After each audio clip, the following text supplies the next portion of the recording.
Hey guys, how's it going? So in today's video, we're gonna be talking about Tesla. Tesla's biggest bear, Jim Cronus, becomes the biggest hypocrite as he hedges on Tesla. So I don't know what I'm gonna title the video exactly, but it has to do something with Tesla. So let's see if I can make an attractive title. Tesla has many. So basically, this article, since this guy's like runs a billion dollar hedge fund he's a hedge fund, he's a billionaire hedge fund manager. So anything he does on the market, he has to file through the SEC, so everybody can find out about it. So he's making a hedge bet of $420,000. A billionaire making $420,000 bet, kind of like making fun of Elon Musk for the $420 per share to take Tesla private in a long call so he made an option call of $420,000. He still short the market. He still short Tesla stock. I don't know if that's wise to short the stock and then make a hedge against it with a $420,000 bet. I honestly believe that there's a lot of catalysts coming in the near future for Tesla stock, like the Shanghai Gigafactory, maybe the Tesla insurance, the Tesla truck, possibly a profitable quarter in August when they announce the earnings, or July, near the end of July. I don't know the exact date when Tesla's gonna announce the earnings, but it's gonna be somewhere after the early August or late July, somewhere between there. So I honestly believe there's too many catalysts, and he should just do a 180 like what's his name? Andrew left from Citron Research. He should just do a 180 because Tesla's already near his all-time low.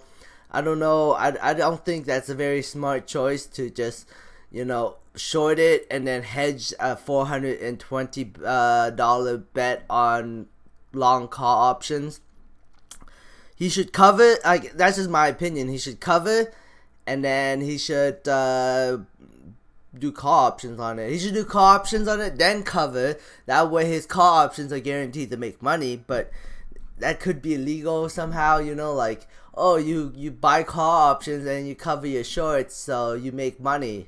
Well, that could be illegal in some sense. I don't know for sure, but of course they can't do illegal stuff. Tesla, after that, this news got released today, and what happened? Tesla plummeted after going to, basically in the daytime. I think it reached all the way up to, $234. I could have done a sweet put option up here.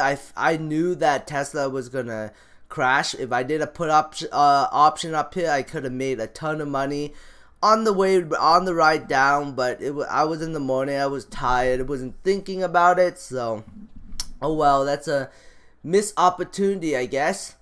So tomorrow the market, tomorrow's gonna be a big day. It's gonna be either gonna be a huge up day or it's gonna be a huge down day. Trump is putting pressure on Powell to do what he wants them to do, cut interest rates. Let's see if that's gonna happen tomorrow. If the Fed came out and cuts interest rate, I think Donald Trump will just leave it alone. But that's just my opinion. We'll see if that actually happens. But tomorrow is gonna be a huge day. Today the market was up pretty big. 1.35%, 353 points. That's pretty big in my opinion. But it was trading flat today, but it was up pretty big overall. Pre-market right now is everything is slightly green and slightly up. It could easily change tomorrow depending on how the Fed is, but in my opinion, I think the Fed is gonna sound very dovish, and on top of that, they're probably going to announce either they're gonna cut rates or they're gonna announce a date when they will cut rates. But that's my opinion only. We'll see if that actually happens. Okay, I don't know why I have those up. So Beyond Meat hit $200. If I only did a put option right at the beginning of the day, I would have been up, big time. I would have made a decent amount of coin. I would have been up like maybe 100 to 200% on my short position if I only managed to do a put option right in the morning for Beyond Meat. I should have saw this coming. I should have been like, oh shit, $200, that's too fast. And then, but I'm kind of glad that the stock has had a little correction today, because it helps with maintaining the RSI level. So this good correction will help the stock to build a base. So I think it's going to be moving up and down, but I do believe, that's just my opinion only, that Beyond Meat will go back to $200 eventually. But I could be wrong. The bubble could pop and the stock could fall all the way to $100 now, but I really don't think so. But we'll see what happens. AMD, so happy I did my call option on AMD today. I'm up like 20%, but it's continuing to move to the upside. I think if the Fed is dovish, I think AMD is going to be moving further to the upside. Nvidia is up $1.37.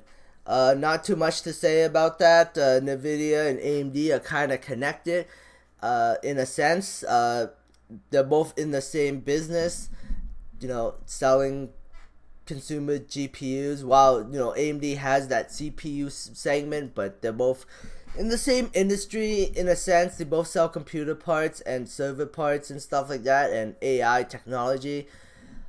Canopy Growth up 21 cents after pre-market today.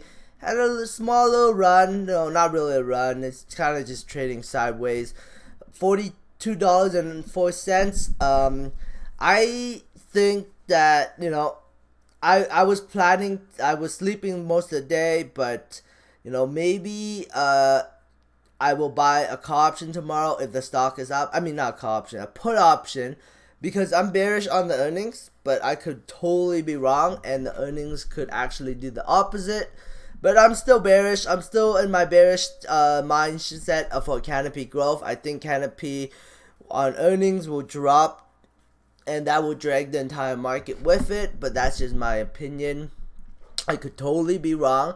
Could be 100% wrong, and Canopy could go all the way up to like $50 after earnings. But it's either gonna, that's the two directions you're gonna go. It is on a death cross. The death cross could change if the earnings are very bullish. If they announce earnings and it's like $200 million in revenue with a slight loss, the stock will jump. I almost 100% guarantee that if they announce like a $200 million quarter. I don't think they will. I think it's gonna be like over 100 million. I think it's gonna be like 110, 105. With a pretty decent loss, but they did write off some. They did buy back some liabilities, some long-term some long-term like convertible debentures, I believe. So that could show that they made a profit. Who knows? We'll see if that's the scenario. Acreage Holdings will probably either rise or fall with Canopy stock. So if Canopy tanks, I think Acreage Holdings will tank regardless. But I think the meeting is over. I think it was on June 17th. I think it's over. I think they said that once the voting is over, the transaction should close somewhere at the end of June. So if you hold shares at the end of June, you should be getting some kind of payment for your Acreage shareholder shares. At least I think. I'm not 100% sure. We'll see what happens. Aurora is up 4 cents after hours, after declining 4 cents today, kind of trading sideways. Kind of figured that would happen. Aurora hasn't released any kind of news in the for a very long time. That's I wonder why. Curious. Afria, Aurora usually releases some news. Afria, when will Afria Diamond get announced? It's annoying that Afria Diamond hasn't been announced yet. The cultivation license, what the hell? It's ridiculous. It should be announced right now. From all the videos I've been watching, it looks like it's complete. They should announce a cultivation license for at least partial cultivation license for the facility, so they can start growing in that facility already. It's kind of annoying that it hasn't been announced yet. Harvest Health, the entire U.S. cannabis weed market is still kind of trading sideways. Harvest Health had a nice pop today, and then it fell back, and then to 805, closed off at 805 for the day. True Eve is had a little nice rise. That makes me very bullish on MedMen. I think if True Eve goes up, I think MedMen should kind of follow, especially at $2.82. Kira, I guess I would disclose I do have shares of MedMen. I just added to my position today. Kira is up 2 cents. Had a little nice run in the morning, pulled back, and then closed off at 10:02. So kind of trading sideways. I honestly believe that the sale is not over yet. I still think that there's still more volatility to come. I'm hoping to see Kira at closer to the 8 Canadian dollars. If it doesn't hit that, oh well, but I'm really hoping, I'm crossing my fingers, because I would love to add to my Kira position. But anyways, thanks for watching, guys. I hope you enjoyed this content. Give me a thumbs up. It helps my channel grow. Subscribe for future updates, and have a great day. Bye.